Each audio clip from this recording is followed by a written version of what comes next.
हे मुनिवर नमोस्तु नमोस्तु नमोस्तु।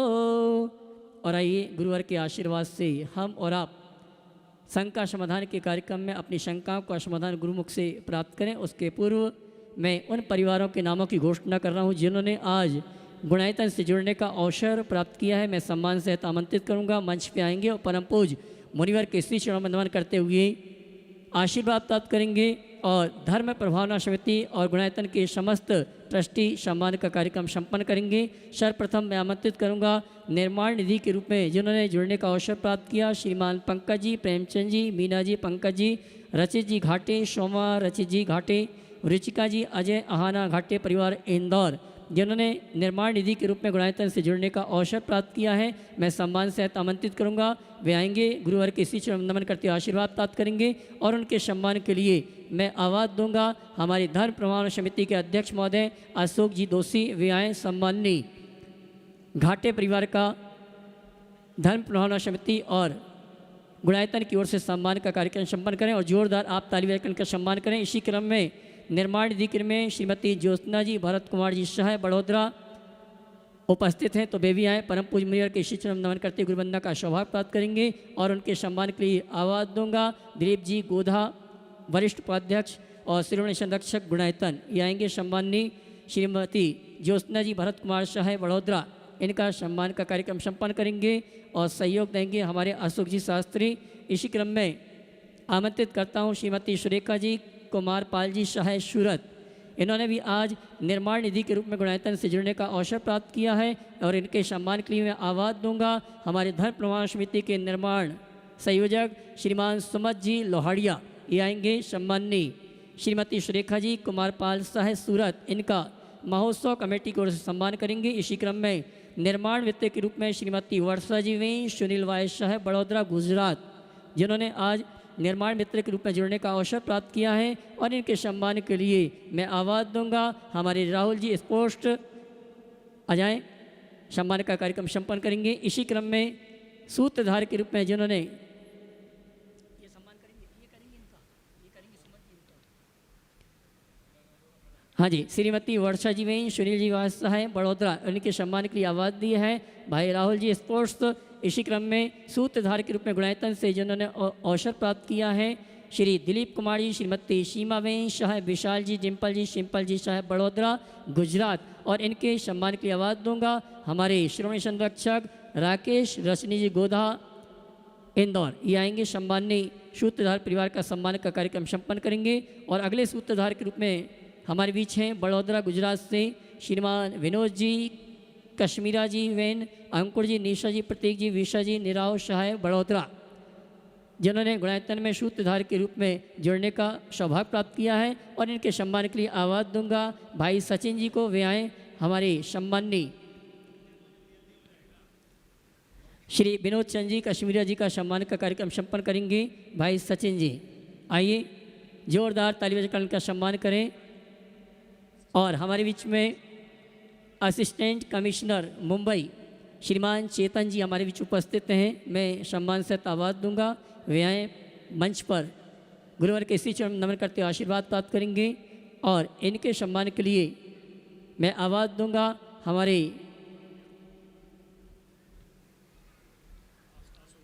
हाँ जी आशु भैया सम्मान का कार्यक्रम संपन्न करें, चेतन जैन असिस्टेंट कमिश्नर मुंबई।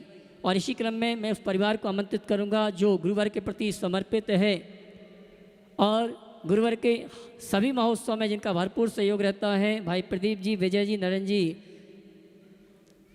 हाँ जी, चेतन जी असिस्टेंट कमिश्नर मुंबई, इनके स्वागत के लिए अशोक जी दोषी साथ में आ जावें। अशोक जी दोषी जल्दी आ जावें।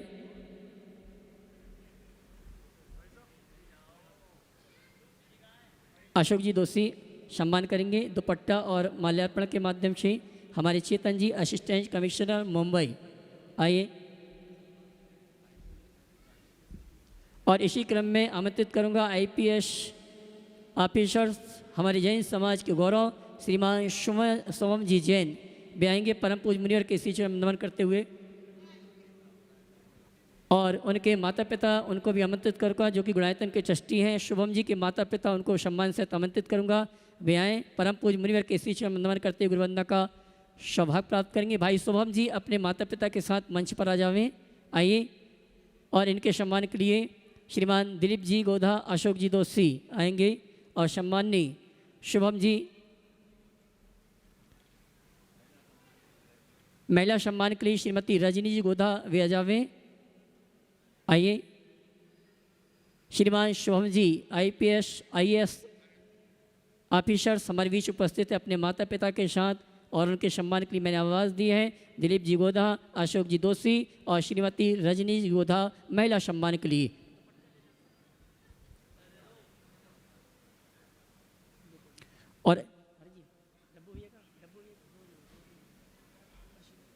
और आइए चलते हैं परम पूज्य मुनिवर के इसी चरण नमन करते हुए हम और आप शंका समाधान के कार्यक्रम में अपनी शंकाओं का समाधान प्राप्त करें। उसके पूर्व कल के कार्यक्रम की सूचना आप तक प्रेषित करना चाहूँगा। राष्ट्रीय स्वयं सेवक संघ के वो पदाधिकारी वो कार्यकर्ता यहाँ पर उपस्थित होंगे और परम पूज्य मुनिवर का विशेष उद्बोधन उनके लिए प्राप्त होगा। 7:30 बजे से लोगों का आना का क्रम। और आइए भाई प्रदीप जी, विजय जी, नरेंद्र जी, अंकित जी, वियान काशीवाल परिवार गया सूरत, इनका सम्मान का कार्यक्रम भी हमारे अशोक जी दोषी, दिलीप जी गोधा, राकेश जी गोधा ये सभी आएंगे। और श्रीमती दीपक भैया, संदीप भैया, लकी जी ये भी आ जावे। हमारे सम्माननीय गया के डब्बू भैया के परिवार का सम्मान का कार्यक्रम संपन्न करेंगे, जल्दी करें। और बंधुओं, ये सम्मान का कार्यक्रम चल रहा है, उसके पूर्व आपको सूचना देना चाहूँगा। कल RSS राष्ट्रीय स्वयं सेवक संघ के कार्यकर्ता और सहयोगियों का बहुत बड़ा एक हजूम यहाँ पर उपस्थित होगा और परम पूज्य मुनिवर का विशेष उद्बोधन कल यहाँ पर संपन्न होगा। 7:30 बजे से RSS के स्वयंसेवक आना प्रारंभ हो जाएंगे और 8:15 बजे से इसी मुख्य मंडप में ये कार्यक्रम आयोजित हैं। आप भी इस कार्यक्रम में सम्मान सहित आमंत्रित हैं। आइए चलते हैं इन्हीं सभी सूचनाओं के साथ। आप सभी की ओर से मैं निवेदन करूंगा क्षुल्लक श्री स्वरूप सागर जी महाराज से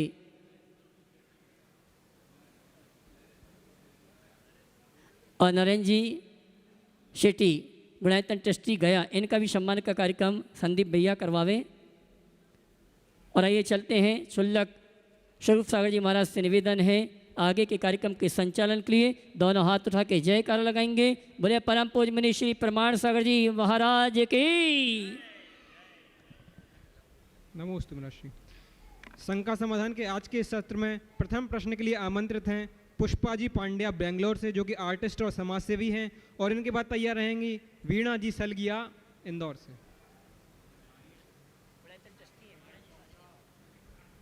माइक पहुंचा भैया, माइक जल्दी से पहुंचाओ।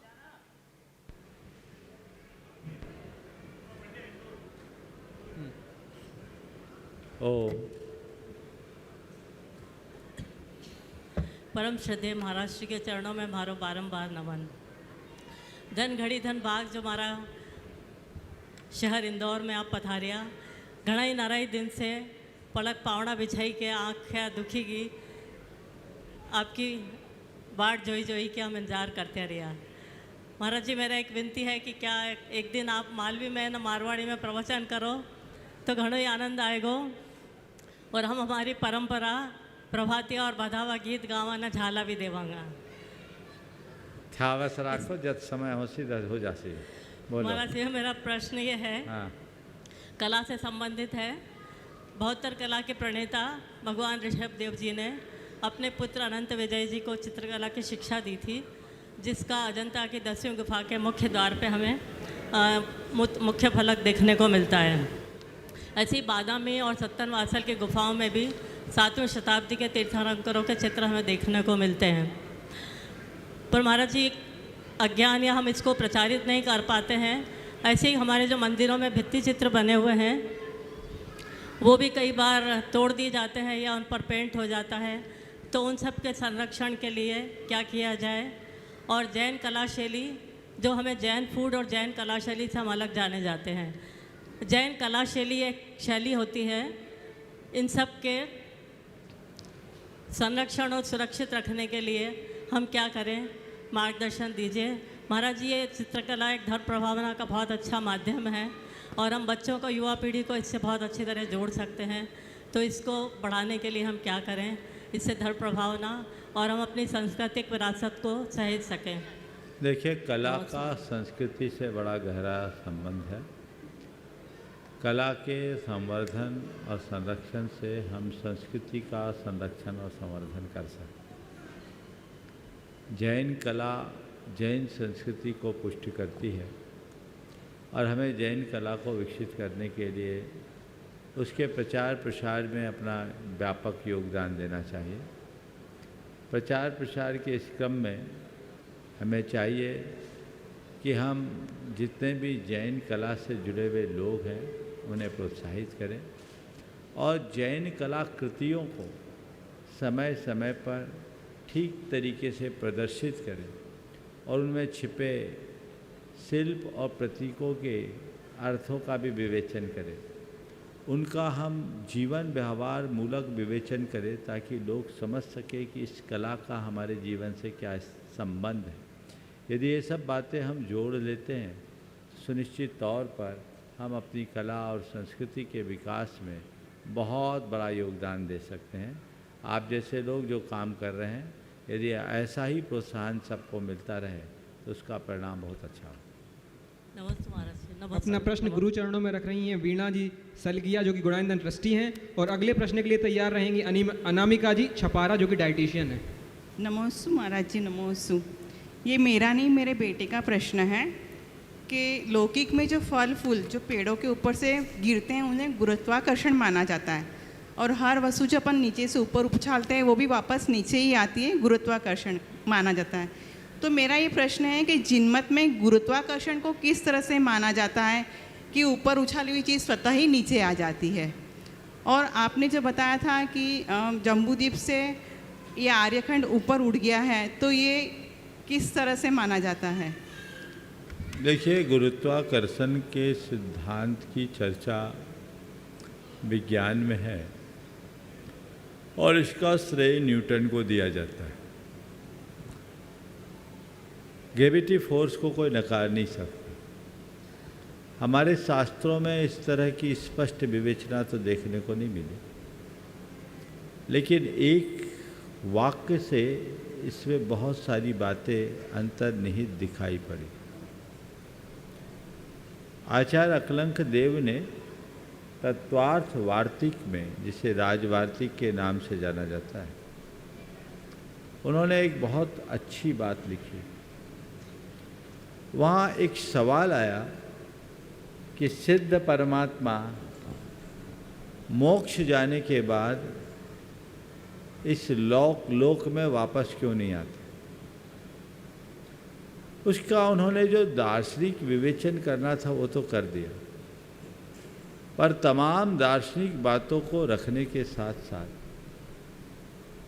उन्होंने एक बड़ी गहरी बात, बड़ी वैज्ञानिक बात कह डाली। उसमें लिखा गौरवाभावाच्च, उनमें गुरुत्व का अभाव है। आध्यात्मिक दृष्टि से देखा जाए तो गुरुपना अर्थात कर्म का भार।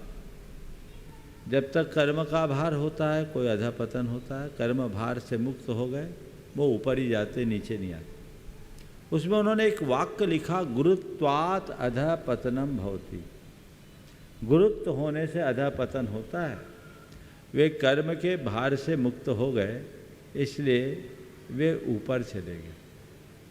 अब ये बात अगर एक बीज के रूप में पकड़ी जाए तो हम समझ सकते हैं कि जैन शास्त्रों में भी गुरुत्वाकर्षण के सिद्धांत की समझ थी, पर वो हमारा मूल प्रतिपाद्य नहीं था, इसलिए उसकी कोई विवेचना नहीं की गई। अलग अलग प्लैनेट्स के अलग अलग स्थितियां हैं। गुरुत्वाकर्षण का अपना एक सिद्धांत है। उतनी सूक्ष्मता से अभी कोई काम हुआ नहीं और हमारे बहुत सारे ग्रंथ नष्ट हो गए। हो सकता है कि इन्हीं ग्रंथों में इनका विवेचन होगा जो आज सुलभ नहीं है। यह हम सबका दुर्भाग्य है कि हमारी संस्कृति के साथ बहुत खिलवाड़ हुआ। 6-6 महीने तक शास्त्रों की होली जलाई गई, ये हम सबको पता है। तो ये आज हमारे साथ नहीं है। लेकिन जो भी प्रकृति के नियम हैं, उन नियमों को जैन धर्म पूरी तरह स्वीकार करता है और ऐसा हो सकता है। इस धरती के 1 योजन ऊपर उठने की जो बात है, ये बहुत पुराने कालखंड की बात है और उससे एक संभावनात्मक बात निकलती है जिसकी चर्चा मैंने अपने प्रवचनों और उद्बोधनों में अनेक बार की। ये भी बहुत स्पष्टोल्लेख के रूप में नहीं है, लेकिन इससे दिखता है कि ये सब बातें हो सकती है और उन बातों को समाहित करके हम बहुत सारे हल निकाल सकते हैं। तो जो चीज़ें हैं उसको उसी अनुरूप में देखना चाहिए। नमोस्तु महाराज। अपना प्रश्न गुरु चरणों में रख रही हैं अनामिका जी जैन छपारा से, और इनके बाद तैयार रहेंगे शुभम जी जैन IPS दिल्ली। आचार्य भगवान के चरणों में बारंबार नमोस्तु, मुनिश्री के चरणों में बारंबार नमोस्तु। महाराज श्री, मैं वर्तमान में वेलनेस कोच और डाइटिशियन हूँ और मैंने डिटॉक्स के माध्यम से खुद का 36 kg वेट लॉस और दूसरों का भी किया है बिना दवाई के, फल और सब्जियों के। और मैंने सबसे ज़्यादा इंस्पायर आपसे ही हुई जब आपने एक ही बार फल खा और सब्जियां लेकर खुद को इतना स्ट्रॉन्ग और खुद को इतना मिरेकली चेंज कर लिया। महाराज जी, सबको ऐसा लगता है कि फल सब्जी खाने से वीकनेस आती है, लेकिन मुझे ऐसा लगा कि भावना योग में इतने पावर हैं, वो आपको देख के समझ में आता है। क्योंकि एक बार ही आपने फल सब्जियां खाई और दिन भर एनर्जी रही, और वो भी 3.5 महीने तक। महाराज जी, जब हम डिटॉक्स करते हैं तो हमको एक दिन में 5 से 4 किलो फल खाने पड़ते हैं, जब जाके भूख शांत होती है और रात कटती है। लेकिन महाराज जी, सिर्फ आपने दिन में एक बार फल सब्जी खा के ऐसा किया, ये निश्चित ही भावना योग का ही चमत्कार है, वरना कोई और चीज़ ऐसा नहीं कर सकती है। मुनिश्री, वर्तमान में मैंने कुछ डाइट प्लान दिए, वो एक्चुअली में डाइट प्लान नहीं है, वो सिर्फ जीवन शैली है। जो इस कुछ समय पहले सुरभि जी पांड्या जी आई थी और उन्होंने बोला था कि हमने ऐसे रोग बना लिए हैं लाइफ स्टाइल के द्वारा कि हम खुद कर्म के उदय नहीं है, वो हमारी लाइफ स्टाइल से बने हुए डिसीजेज़ हैं। तो उसके बाद मैं डिटॉक्स कर रही थी, तो मुझे ये चीज़ें तो पता है कि क्या क्या खाने से जो नॉर्मल लोग हैं वो पूर्णतः स्वस्थ रह सकते हैं। तो महाराज जी, ये डिटॉक्स प्लान किया, लेकिन सबको ऐसा लगता है कि हम डिटॉक्स करेंगे तो भावना योग कैसे कर पाएंगे। तो महाराज श्री, मैं आपको ये बताना चाहती हूँ कि भाई, भावना योग तो करते हैं तो भावना योग में पूरी बॉडी को कमांड मिलती है।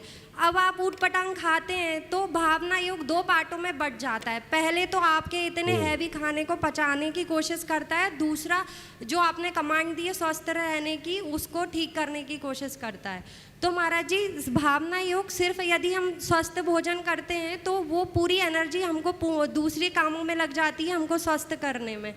तो महाराज जी, देखिए, ये बहुत अच्छी बात है कि हम अपने आहार की प्रक्रिया को बदलकर अपने शारीरिक और मानसिक स्वास्थ्य में काफ़ी कुछ सुधार कर सकते हैं।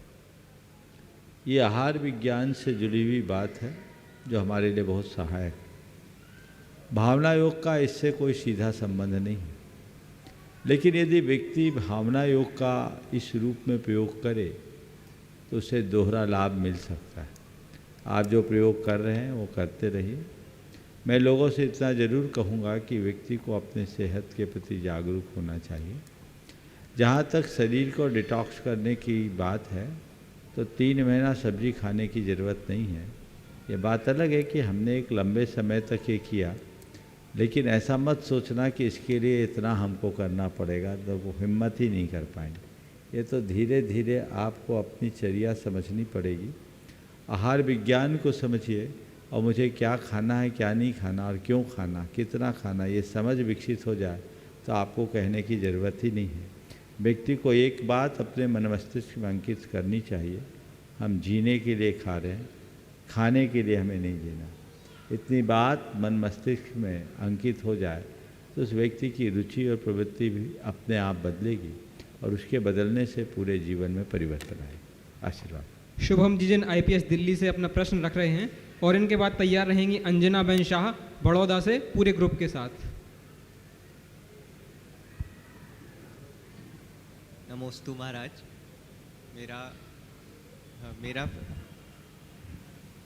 मेरा प्रश्न ये है महाराज कि जब तक आत्मा है तब तक स्व के अस्तित्व का आभास तो होता रहता है, और ये जो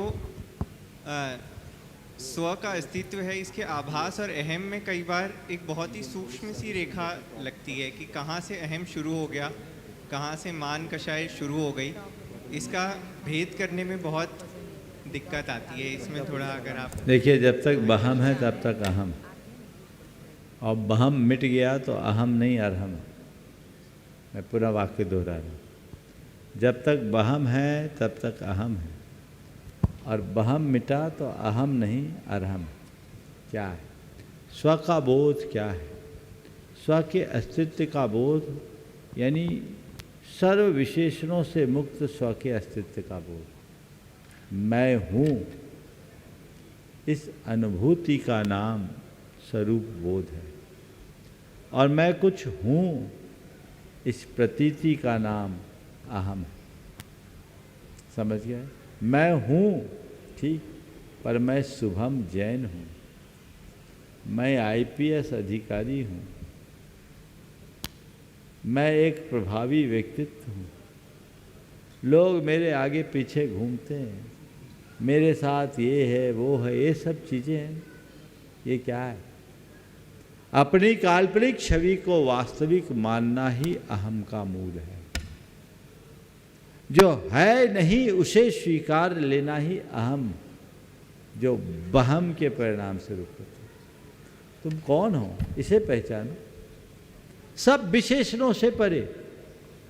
जब तक ये विशेषण है तब तक मैं नहीं हूँ, और जो विशेषणों से मुक्त है वो मैं। ये समझ अगर अपने अंदर जग जाए तो सारा खेल ही बदल जाए। समझिए? तो गुरु से शिष्य ने पूछा, दुनिया में सबसे श्रेष्ठ क्या है? गुरु ने उत्तर दिया, मैं। शिष्य ने पूछा, गुरुदेव दुनिया में सबसे अश्रेष्ठ क्या है? बोला, मैं। शिष्य अचरज में पड़ गया, मैं ही श्रेष्ठ और मैं ही अश्रेष्ठ, ये कैसे? गुरु ने कहा, मैं जब तक स्वरूप के बोध तक सीमित रहता है, अस्तित्व का द्योतक बनकर सर्वश्रेष्ठ बन जाता है, और मैं के साथ जब विशेषण जुड़ जाता है, अहम का सृजन कर निकृष्ट बन जाता है। तो यथार्थतः जो मैं हूँ उसे पहचानो। मैं हूँ कौन? जिस दिन ये सवाल अपने मन से पूछोगे और उत्तर जब आएगा तो लगेगा जो मैं हूँ वही तो सब है, और जो सब है वही मैं हूँ। तत्वतः मुझ में और औरों में कोई अंतर ही नहीं है। बस यही समझ हमारे जीवन में स्थिरता है। अंजना बहन अपना प्रश्न रखें, उसके पूर्व में आमंत्रित करना चाहूँगा बिहार विधान परिषद के पूर्व उपसभापति श्री डॉक्टर रामचंद्र जी पूर्वे अपने पूरे परिवार के साथ मंच पर आ जाएं। उनकी धर्मपत्नी डॉक्टर रंजना जी पूर्वे, पुत्र। जब तक ये लोग खड़े हो गए सवाल हो जाएंगे जी, इसके तब तक अंजना बहन शाह अपना प्रश्न रखें, और उनके बाद तैयार रहेंगे ऋषभ कुमार जैन देवरी, गुणायतन के आधार स्तंभ। नमोस्तु गुरुजी। बोलिए। गुरुजी नमोस्तु नमोस्तु नमोस्तु। वडोदरा के पूरे समाज के साथ नमोस्तु। मुगरा जी, हमारा प्रश्न ये है कि हम लोग शाम को मंदिर दूर होता है, मंदिर में शाम को जाते हैं, तो क्या हम प्रदक्षिणा शाम को कर सकते हैं? हमारे यहाँ शाम को प्रदक्षिणा करने की परंपरा नहीं है, तो शाम को दर्शन कर लो, सवेरे प्रदक्षिणा कर लो। रात्रि में नहीं करते तो मत करो। नमोस्तु गुरु। हाँ, पूर्वे जी। पूर्वे जी अपना प्रश्न रख रहे हैं, और इनके बाद तैयार रहेंगे ऋषभ कुमार जैन देवरी से। गुरु जी के चरणों में नमस्तु नमस्तु। कल तो हमको जो आपके समक्ष अपनी बात कहनी थी हम बोल चुके थे, इसलिए आज कुछ हमको बोलना नहीं है। हम लोग लौट रहे हैं, कल घर पर पहुंचेंगे, तो घर में झगड़ा नहीं रहे। घर के बाल बच्चे कहेंगे आपने तो गुरु जी का आशीर्वाद प्राप्त किया, हम लोगों के लिए क्या आशीर्वाद? बहुत सुंदर। तो वही आशीर्वाद प्राप्त हमारे परिवार के जो लोग हैं उनको आपका आशीर्वाद मिले, क्योंकि आपके आशीर्वाद एक टेलीपैथी के द्वारा उन लोगों को आशीर्वाद मिलेगा, और वह भी एक मानव बनने का प्रयास बहुत करेगा। सुंदर। यही पूर्वे साहब, मैं आपको तो आशीर्वाद देता हूँ, आपके बच्चों को भी आशीर्वाद इसी मंच से देता हूँ, और ये आशीर्वाद और देता हूँ कि अगली बार 2 नहीं पूरा परिवार लेकर आए ताकि वो भी जुड़े। बहुत बहुत आशीर्वाद। ऋषभ कुमार, एक प्रश्न है। हाँ पूछिए। ये सिद्धि क्षेत्र है गुरुवर, ये हाँ। जो जैसे आपका कल निर्देश हुआ था कि सिद्धवर कूट जैन मंदिर जाने का, तो वहाँ हम गए थे। हाँ, सिद्धवर कूट, हाँ। तो ये सिद्ध क्षेत्र क्या है? बहुत सुंदर। सिद्ध क्षेत्र क्या है? जैन धर्म के अनुसार जिस धरा से किसी महान आत्मा को निर्वाण की उपलब्धि होती है, उस भूमि को सिद्ध क्षेत्र कहते हैं। वो सिद्धि का आधार है, इसलिए सिद्ध क्षेत्र कहते हैं। तो सिद्धवर कूट आप गए, नर्मदा का तट है, अनेक मुनियों की निर्वाण स्थली। जैन धर्म के अनुसार नर्मदा के तट में अनेक मुनियों को निर्वाण मिला, अलग अलग स्थानों में। उनमें बड़वानी है, सिद्धवर कूट है, नेमावर है। ये जैन मुनियों की साधना स्थली रही। यहाँ आकर उन्होंने विशेष साधना की, उन्हें निर्वाणोपलब्धि हुई, उस धरा को सिद्ध क्षेत्र कहा गया। ऐसा बहुत सुंदर। ऋषभ कुमार जी देवरी से, जो कि गुणायतन के आधार स्तंभ हैं, अपना प्रश्न रख रहे हैं, और इनके बाद तैयार रहेंगे डब्बू जी, नरेंद्र जी, वियान जी, गया सूरत से। पूज्य गुरुवर के चरणों में मेरा, मेरे परिवार का एवं बीनावार अतिशय क्षेत्र शांति धाम के समस्त कार्यकर्ताओं की ओर से गुरुवर के चरणों में बार बार नमोस्तु नमोस्तु नमोस्तु। गुरुवर, 1993 से मैं बार बार आपसे पीछे कहता रहा हूं कि बीनावार क्षेत्र आप पधार नहीं रहे हैं। एक बार आने के बाद में 23 साल 30 साल बहुत लंबा समय हो गया है गुरुदेव। मैं और मेरी समस्त वहाँ की समाज आपके दर्शनों के लिए वहाँ पर ला लाए थे कि क्षेत्र में आप आएँ। क्षेत्र का स्वरूप देखें आप गुरुवर, जो आप छोड़ गए थे बाढ़ लगी, आज वहाँ पर गुरुदेव आचार्य विद्यासागर महाराज के 27 बार वहाँ पर आने का कार्यक्रम बन चुका है, आ चुके, और उन्होंने ज़मीन से लेकर आसमान तक कैसे से क्षेत्र का विकास किया है। मैं आपके चरणों में पूरी कमेटी की ओर से निवेदन करता हूँ कि आप एक बार निश्चित बीनावार क्षेत्र पर अवश्य पधारें। साथ ही मेरा प्रश्न ये है कि समाज में कुरीतियों का समर्थन करने वाले हैं और जो नहीं मानते, उन्हें समाज के लोग रीतियों से जीने में हतोत्साहित करते हैं। यह भ्रमजाल कैसे टूटे? कहीं यह कोई माया या व्यामोह तो नहीं है? गुरुदेव, आप उसका हमें थोड़ा मार्गदर्शन दें। कुरीतियों से जीने वाले लोगों को रीतियों से जुड़े लोग अगर समझाते हैं तो लोग परेशान हैं। मैं इसे थोड़ा संशोधित करता हूँ और ये कहूँगा कि कुरीतियों से ग्रसित लोगों को समझाने की जगह रीतियों का बोध कराना शुरू कर दो, अपने आप उनकी दिशा बदल जाएगी और फिर सारे झंझट मिट जाएंगे। हम लोग कुरीतियों के खिलाफ जितनी बात करते हैं, रीतियों की महिमा का बोध उतना नहीं करा पाते। हमें चाहिए कि हम कुरीतियों के साथ रीतियों की महिमा का बखान करें ताकि चीज़ें हमारे नियंत्रण में रह सकें। और बीनावार के बारे में आपको अपना प्रश्न गुरु चरणों में रख रहे हैं डब्बू जी, नरेंद्र जी, वियान जी, गया सूरत से, और इनके बाद तैयार रहेंगे चेतन जी, असिस्टेंट कमिश्नर मुंबई से। महाराष्ट्र के चरणों में नमोस्तु, छुल्लक जी के चरणों में छावनी, और सारे भैया जी को जय जिनेंद्र। महाराष्ट्री, मेरा नाम वियान है, मैं सूरत से आया हूँ। कल मेरा जन्मदिन है, मैं 8 साल का हो जाऊँगा। मैं पहली बार अभिषेक करूँगा।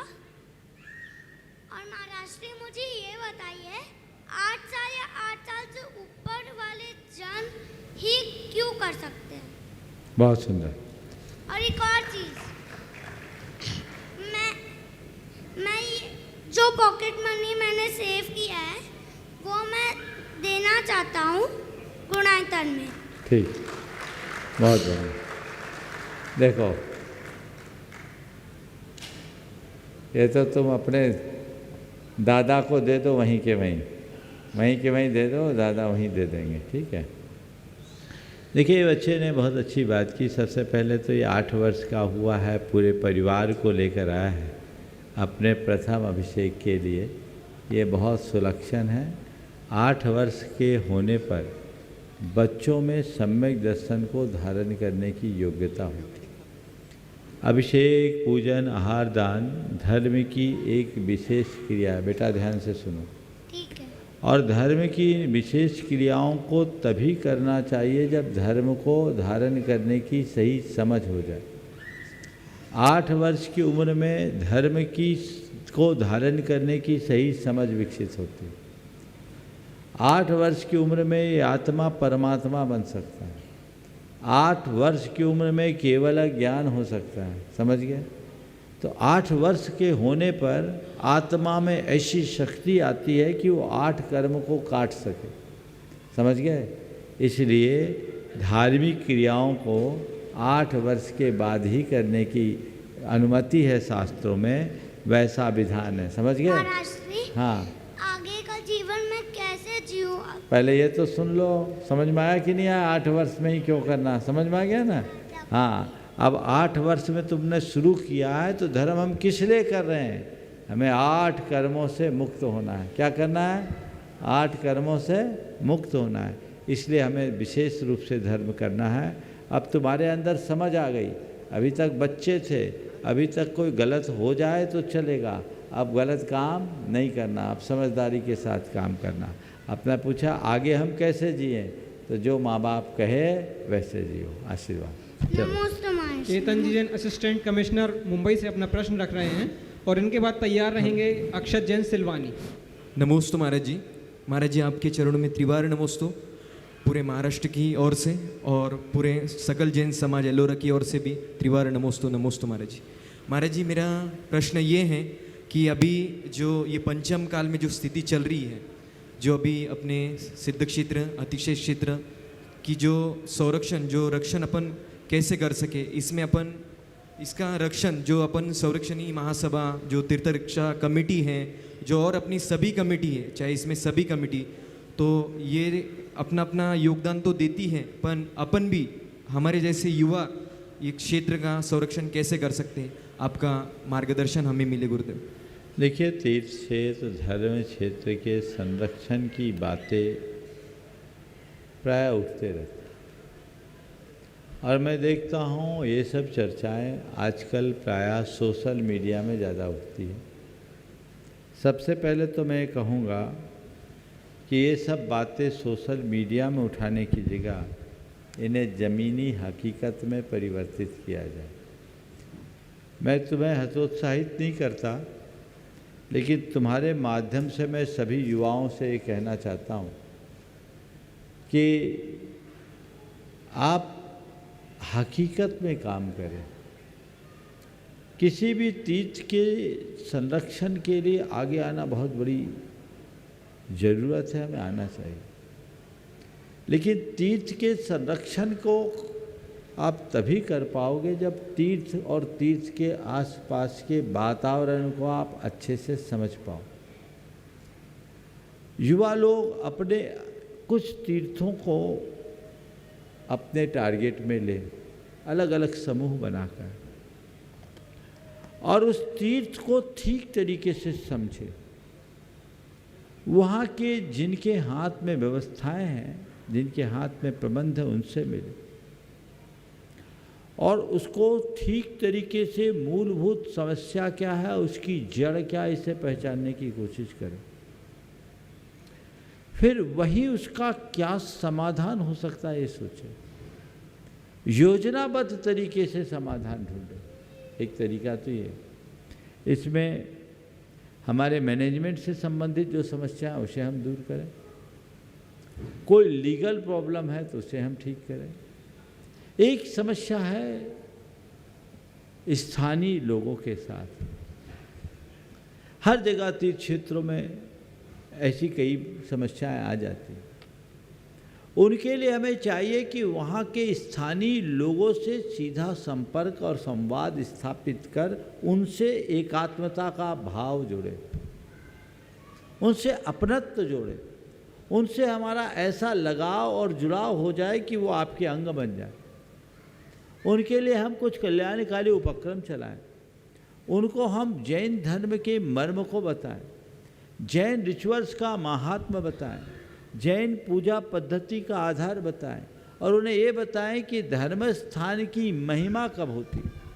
अगर कोई व्यक्ति किसी भी धर्म क्षेत्र में जाता है तो उस धर्म क्षेत्र की मूलभूत भावना के अनुरूप करने में ही उसे पुण्य लाभ मिलेगा, उसके विरुद्ध आचरण करने में महान पाप का बंध होगा। ये पाप कारक क्रियाओं से उन्हें बचाए और उनके जीवन के वास्तविक उन्नयन का पाठ पढ़ाए।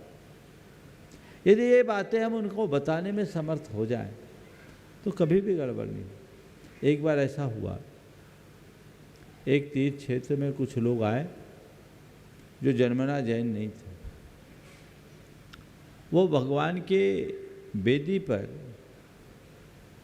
वो वस्तु चढ़ाने लगे जो जैन परंपरा के अनुसार वांछनीय नहीं है। संयोग तो मैं वहाँ था। लोगों ने बोला महाराज जी देखिए कैसे चढ़ा रहे। हमने कहा ठीक, थोड़ा धैर्य रखो, इसमें गलती इनकी नहीं, गलती अपने मैनेजमेंट की। ये तो श्रद्धा भाव से आया, भगवान के दरबार पर आए हैं, हमें कुछ ना कुछ तो अर्पित करना, लेकर आए। हमारे मैनेजमेंट को चाहिए था कि इन्हें कोई चीज़ समझाए। मैंने धीरे से अकेले में उनको एक बात बुलाया। हमने पूछा ये बताओ, आप हनुमान जी के मंदिर में जाते तो क्या करते हो? बोला प्रसाद चढ़ाते, सिंदूर चढ़ाते। हमने कहा शंकर जी के मंदिर में जाके क्या करते हो? तो बोला बेलपत्र चढ़ाते हैं, फूल चढ़ाते, जल चढ़ाते हैं। हमने कहा जो काम आप हनुमान जी के साथ करते हो क्या वो शंकर जी के साथ करोगे, या जो शंकर जी के साथ करते हो वो हनुमान जी के साथ करोगे? नहीं महाराज उसमें तो पाप लगेगा। तो हमने कहा बस, हर देवता की अपनी पूजा विधि है, जो जैसा देवता तुम उसकी वैसी पूजा करो। ये जैन तीर्थंकर का मंदिर है, यहाँ जैन विधि से पूजा करोगे तो तुम्हें फलेगा, अन्यथा तुम पाप के भागी हो। उसे दोनों कान पकड़े, बाबा हमसे गलती हो गई, हमें किसी ने बताया ही नहीं। तो हमें ऐसी जागरूकता उत्पन्न करने की जरूरत, ताकि लोगों के हृदय में धर्म की सही समझ विकसित हो और धर्मोन्माद से बचा जा सके। हम लोग दूसरे तरीके की बातें कर देते हैं और सोशल मीडिया में ज़्यादा एक्टिव होते हैं, इससे काउंटर रिएक्शन होता है और प्रायः ये जो प्रतिक्रियाएं होती है मेरे और तेरे, हमारे की बात होनी चाहिए। समझ गए? तो हमें व्यापकता से देखना और व्यापकता से सोचने की ज़रूरत है। इस पर बहुत गहन चिंतन और मंथन होना चाहिए। युवा वर्ग की पीड़ा को मैं समझता हूँ। तीर्थ हमारे आन बान शान है, वो हमारे प्राण हैं, उनका संरक्षण करना हमारा दायित्व है। लेकिन ये संरक्षण क्षणिक भावुकता भरे आवेग से नहीं होगा, ये संरक्षण अपने विवेक से ही संभव। ठीक है, नमोस्तु महाराज जी, नमोस्तु नमोस्तु। अक्षत जैन सिलवानी अपना प्रश्न रख रहे हैं और इनके बाद तैयार रहेंगे नरेंद्र सेठी गया से। नमोस्तु, नमोस्तु महाराज जी, नमोस्तु महाराज जी। सभी शुल्लक जी महाराज जी को इच्छा में।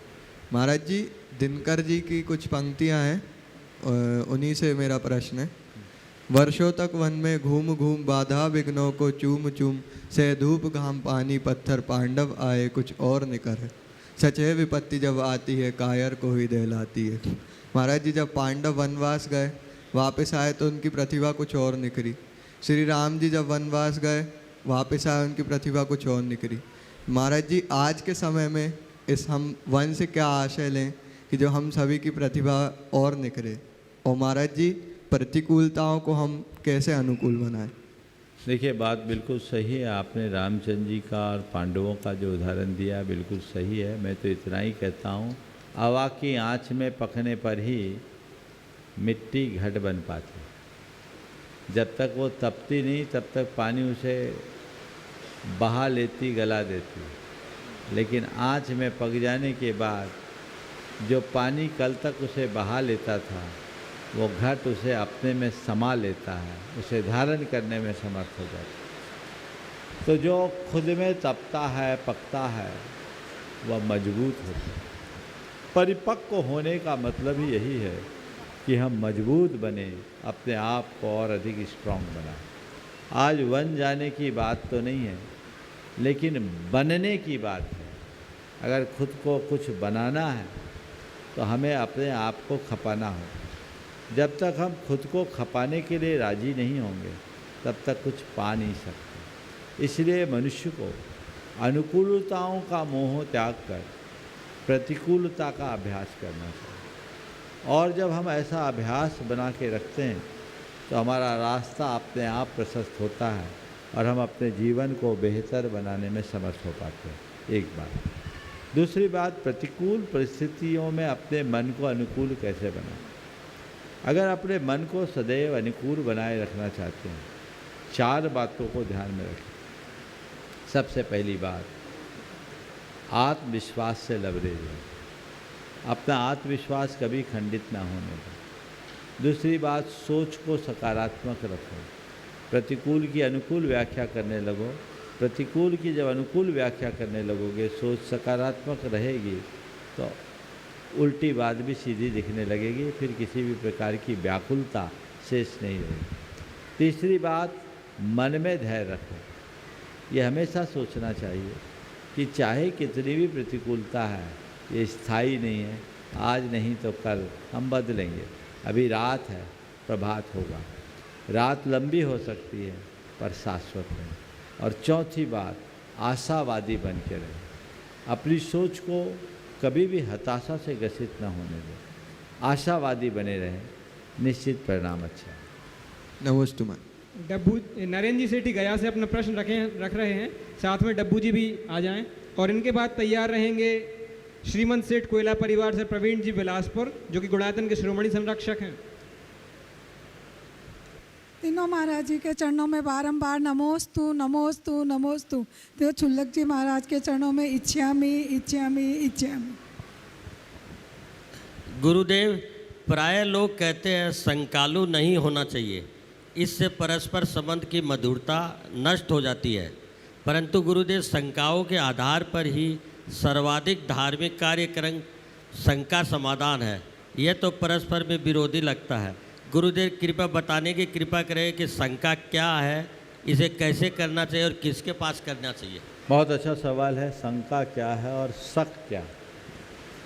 शंका समाधान की ओर ले जाती है और शक समस्या को उत्पन्न करती है। हमें शंका में कोई कठिनाई नहीं है, क्योंकि बिना शंका के समाधान नहीं। पर शक हमेशा समस्या पैदा करता है। आप भोजन करने के लिए बैठे हो, धर्मपत्नी ने आपको दाल सब्जी परोसा, और आप अगर अपनी पत्नी से पूछोगे, बाजू में खड़ी है, कि दाल में नमक है कि नहीं, उन्हें कोई परेशानी नहीं होगी। बोलो मंजू जी, होगी क्या? नहीं होगी महाराज जी। दाल में नमक है कि नहीं ऐसा पूछोगे तो उन्हें कोई परेशानी नहीं। और कहीं ये पूछ लो दाल में जहर तो नहीं है, फिर क्या होगा? बोलो। दाल में नमक है या नहीं ये शंका है, और दाल में जहर है या नहीं ये शक है। समझ गए? इसलिए शंका रखो, शंकालु मत बनो। समझ गए? ये मर्यादा बना करके चलो, जीवन का पथ तभी प्रशस्त है। श्रीमंत सेठ कोयला परिवार से प्रवीण जी बिलासपुर अपना प्रश्न रख रहे हैं। और धर्म प्रभावना समिति से कहूँगा कि इनका वहीं पर जाकर सम्मान कर दें। ये गुणायतन के शिरोमणि संरक्षक हैं। और इनके बाद तैयार रहेंगे दिलीप जी शाह बड़ौदा से। महाराज जी को मेरा बार नमोस्तु एवं एलक जी को इच्छामि। ये बहुत खुशी की बात है कि हमारी भाभी जी का संलेखना चल रहा है और हम लोग ऐसे भगवान से कैसी प्रार्थना करें कि सब परिवार को ऐसी सद्बुद्धि दे कि वो इसी मार्ग पर चलने की कोशिश करें। बहुत अच्छी भावना है। मैं चाहूँगा एक बार प्रवीण जी का जोरदार करतल ध्वनि से अभिनंदन करें। ये एक संयोग बना है कि इनकी भाभी जी इधर आई तो इस कारण सब भाई बंधु पूरा कोयला परिवार आ रहा है और ये बड़ा समर्पित और संस्कारित परिवार है। आपने पूछा हम लोग ऐसा क्या करें? लक्ष्य बना लो, पुरुषार्थ जगा लो, आज नहीं तो कल निश्चित सफलता मिलेगी और यही रखना है अपना लक्ष्य। अपनी अब तो चेतन श्री जी हो गए, अब आपकी भाभी जी नहीं रही तो उनको देखो और वो एक साधिका है और ये लक्ष्य बनाओ और पुरुषार्थ जगाओ कि मेरा अंत इसी तरह गुरु चरणों में नमोकार जपते हुए हो, मुझे अस्पताल में आहें भरते हुए नहीं जाना। यही आशीर्वाद। दिलीप जी शाह बड़ौदा से अपना प्रश्न गुरु चरणों में रख रहे हैं और इनके बाद तैयार रहेंगे चिया जैन काका बस ललितपुर जो कि गुणाधन ट्रस्टी है। नमोस्तु गुरुदेव, नमोस्तु गुरुदेव, नमोस्तु गुरुदेव। मेरा प्रश्न ये है कि अपनी 3/24 है, वर्तमान, भूत और भविष्य। वर्तमान 24 का हमें पता है, भूतकाल की जो हो गई उसे पता है, पर भविष्य की जो 24 है वो हम कैसे बता सकते हैं कि यही सब अपने तीर्थंकर होने वाले हैं? मेरी शंका का समाधान कीजिए। नमोस्तु गुरुदेव। आपने पूछा है अतीत के 24 को हमने जान लिया, वर्तमान की 24 को जान लिया, भविष्य की 24 को हम कैसे जानें? जो वर्तमान के 24 तीर्थंकर हुए उन्होंने जो हमें बताया उसके आधार पर हम जान रहे हैं कि ये होंगे, क्योंकि हमारे तीर्थंकर परमात्मा सर्वज्ञ थे और उन्होंने अपने सर्वज्ञता के आधार पर जो जाना उसे हमने मान लिया। सांस है, टकरार मिलता रहेगा, जब तक रिश्ते हैं घाव मिलता रहेगा। अगर हमारे कर्म और भगवान भावनाएं अच्छी हैं तो गैरों से भी लगाव मिलता रहेगा। महाराज जी, जब सूर्पनखा ने एक छोटी सी गलती करी तो उसके पीछे उनको दोनों वंश का नाश हुआ, और जब रावण ने एक गलती करी तो उनने अपनी लंका जला दी, और जब रावण की मृत्यु हुई तो उनकी 16,000 रानियों ने दीक्षा धारण कर ली। तो उनके कैसे भाव ऐसे उत्पन्न हुए? महाराज जी नमोस्तु। देखो ऐसा है, जिनकी होनहार खराब होती है वो अच्छे निमित्त का भी दुरुपयोग करते हैं, और जिनकी होनहार अच्छी होती है उनके लिए गलत निमित्त भी वरदान बन जाता है। रावण की रानियों की होनहार अच्छी थी, इसलिए उनको ये प्रसंग भी उनके कल्याण का कारण बन गया, ऐसा समझना चाहिए। नमोस्तु महाराज जी। यहीं पर विराम।